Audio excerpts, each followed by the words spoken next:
You know, every single time you send an email, stream a show, or just browse a website, you were using a blueprint that was drawn up in one single academic paper way back in 1974. Today, we're going to dive into that foundational document by Vinton, Cerf, and Robert Kahn, the paper that, and I'm not exaggerating, literally designed the internet. It sounds almost trivial now, doesn't it? But 50 years ago, this was the massive, unsolved puzzle of the digital age. See, computers inside one network were totally cut off from computers in another. They spoke different languages, they had different rules, there was just absolutely no way for them to connect. And this quote, right from the paper's introduction, it just nails the problem. The world had these amazing new packet switching networks, but they were all like these lonely digital islands. Cerf and Kahn knew they couldn't just build a bridge. No, they had to invent the entire concept of international shipping, but for data. So here's how we're going to break it down. First, we'll get a feel for this world of lonely networks. Then we'll get into their totally radical idea for a protocol to unite them and its key pieces, the gateway, this universal data passport, and the super clever rules that made it all work. And finally, we'll connect all the dots to see how that 1974 paper became the internet we use every day. All right, so let's set the scene. It's the early 1970s. You've got a handful of truly revolutionary but completely incompatible computer networks. Each one is basically its own little closed-off universe. And this diagram, we pulled this straight from their paper, it shows you exactly how they saw the world. You have a bunch of host computers all trapped inside their own network bubble. Now, you could talk to anyone inside your bubble, no problem, but the world outside, man, it might as well have been on another planet. So why couldn't they just talk to each other? Well, the paper lays it all out. Each network had its own totally unique set of rules. I mean, imagine trying to mail a letter where every single country uses a different address format, different envelope sizes, and a completely different kind of postage. It was just a complete logistical nightmare. Okay, but this is where the pure genius of their idea really starts to shine. Instead of trying to force every network to be the same, which was just an impossible task, they came up with this radical thought. What if we could just ignore the differences? So you had two options. The hard way, as you can see here, would have been to try and force every network on the planet to become identical. Total non-starter.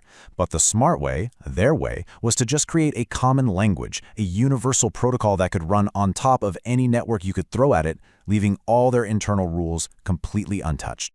Now, to make this work, they needed to invent two key things. The first was this special kind of digital border crossing, a concept they called the gateway. So what is a gateway?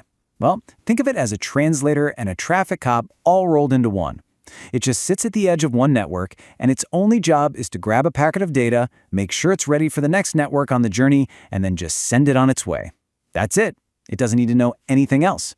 And this diagram from the paper just shows it perfectly. Let's follow the data, right? A packet from process X sails through network A. It hits gateway M, which gets it ready for network B.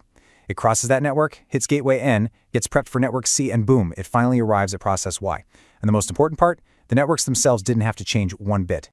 Okay, but for a gateway to do its job, it needs to be able to read the data's travel documents, right? And that brings us to the second huge invention, what you can think of as a universal data passport. This right here, again, straight out of the 1974 paper, is the standard format for a packet. Now you can think of the text part as the stuff inside your suitcase. But the really important part is that little bit at the front, the internetwork header. That's the passport.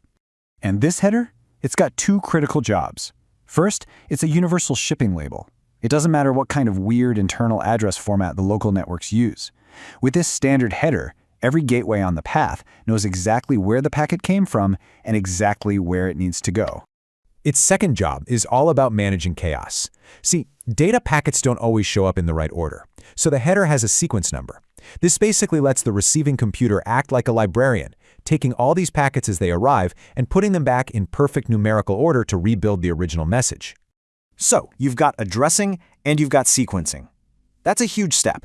But next, they had to come up with some rules to handle the messy, chaotic reality of a global network of networks. One massive problem was packet size. I mean, what if you send out a big packet, but the next network on its trip can only handle small ones? Their solution was just so elegant. It's called fragmentation. The gateway just breaks the big packet into smaller pieces, slaps the right header info on each one, and sends them through. Then the computer at the destination uses those sequence numbers we just talked about to piece it all back together. Simple. And you can see it right here in this diagram from the paper. A big message gets split into two segments, A1 and A2. But look closely. When segment A1 hits the gateway, it has to be fragmented again into even smaller packets just to fit through that next network. It's an incredibly flexible system. And what happens if a packet just gets lost? They solve that with a really simple system. Think of it like a conversation. The sender says, "Here's packet 1."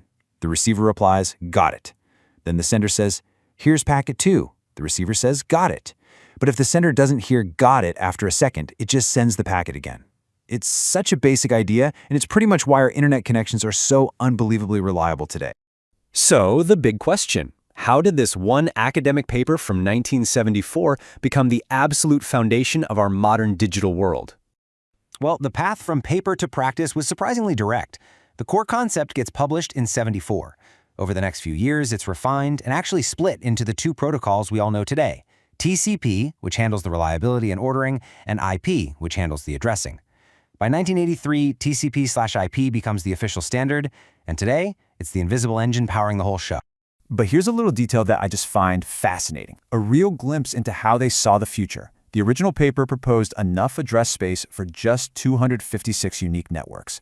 And in their own words, they felt this was sufficient for the foreseeable future. You know, it's just this humble reminder that even the most brilliant visionaries can't always predict the sheer explosive scale of a truly great idea. So look, here's the main takeaway. The next time you're online, just remember this fundamental architecture is humming away in the background. The digital border crossings, the data passports, all the rules for managing chaos, it was all laid out right there in that one document almost 50 years ago. This truly was the protocol that changed everything. And that leaves us with one last question to chew on. Cerf and Kahn designed the rules for a world of a few hundred networks. We now live in a world with billions and billions of connected devices.